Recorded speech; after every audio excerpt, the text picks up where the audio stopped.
Maaga nang naghahanda ang Batangas City Grand Terminal para sa pagdagsa ng mga pasahero sa Semana Santa. Ang detalye sa report ni Paul Hernandez.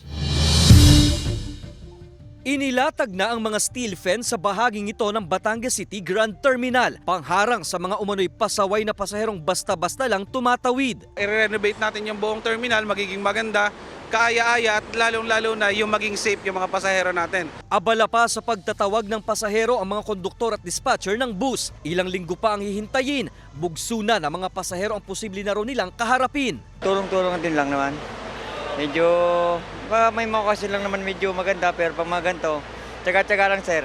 Hindi gaya sa ibang bus terminal, walang ticketing area dito. Pagkasakay ng bus, saka na lang daw magbabayad. Kaya wala raw dapat ikapangamba ang mga pasahero na magkakaubusan ng ticket. Wala rin silang booking system. Malaki pong maluwag sir yun. Ito po habang tumatakbo ka, doon ka tinitikitan, pagkatapos nasisingilin ka, tuloy-tuloy ang takbo nyo.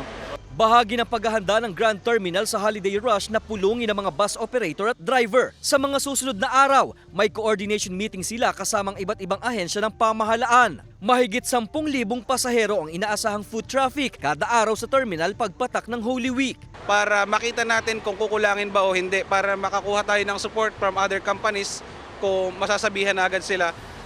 Basta hindi tayo magkukulang at sa tingin naman namin ay kompleto naman tayo ngayon. Nag-request na raw ang pamunuan ng walk-through metal detector na i-install sa departure area. Bago ang bakasyon, inaasahang darating ito na makakatulong sa body inspection. Kasama si Kel Ravaca, Paul Hernandez, Balitang Southern Tagalog.